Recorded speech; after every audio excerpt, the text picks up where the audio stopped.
Chapter 2. Lady Killer. Chapter 1. The war with Japan was not yet finished, and waves of revolution were rolling across Russia, each greater than the last.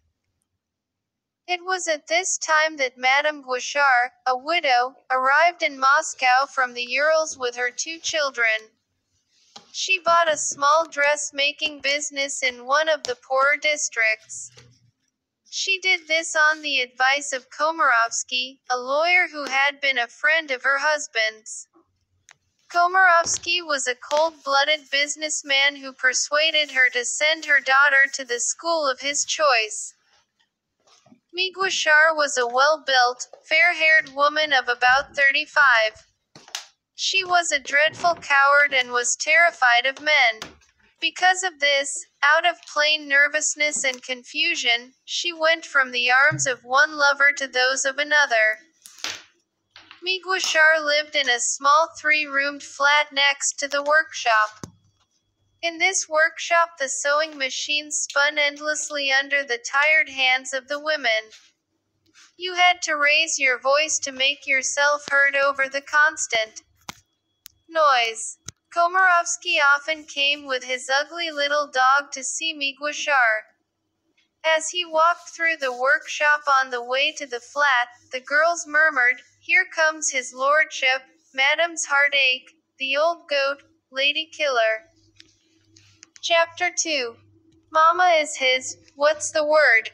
He's Mama's lover. Then why does he look at me like that? I'm her daughter after all. Lara was only a little over 16, but her figure was completely formed. People thought she was 18 or more. She was very good-looking, with gray eyes and fair hair, and her movements had an easy charm. It was a Sunday in the middle of July, and Lara lay on her back in bed, thinking. She was remembering a party given by some friends of Komarovsky's. He had invited Mama, but Mama was not feeling well. Mama had said, "Take Lara. You're always telling me to look after her. Well, now you look after her." And look after her he did. That was a joke. Good heavens, Lara, what an idea.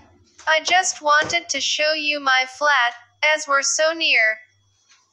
It was all the dancing that had started it. What clever hands he had, what assurances he gripped her by the waist. And she could never have dreamed there could be so much boldness in anyone's lips when they pressed for such a long time against her own. She must stop all this nonsense. She must stop thinking about dancing. Chapter 3. Pasha Antipov was a clean, tidy boy with regular features and red hair. He had a great sense of humor, and kept everyone in constant laughter by his clever imitations.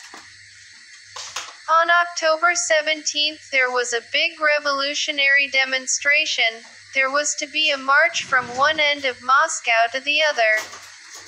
Pasha's landlady had joined the demonstrations, and Pasha, gay and friendly as ever, went with her.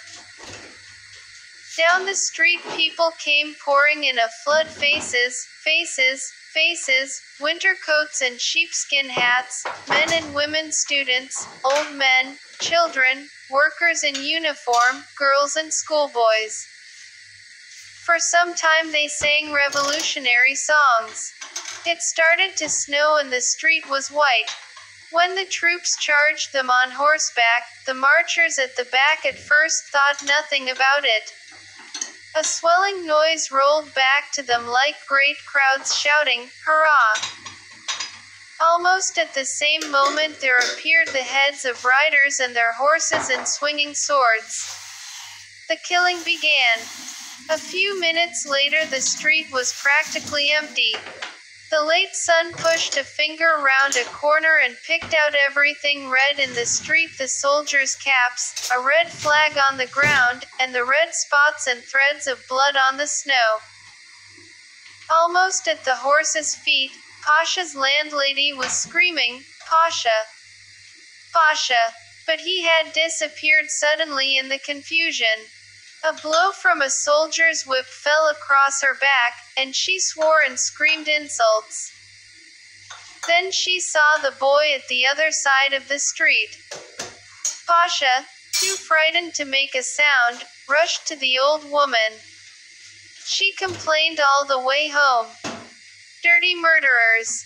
The people are happy to get their freedom, but these damned killers can't stand it. What do they want, the fools? They don't know themselves. They only want to spoil everything.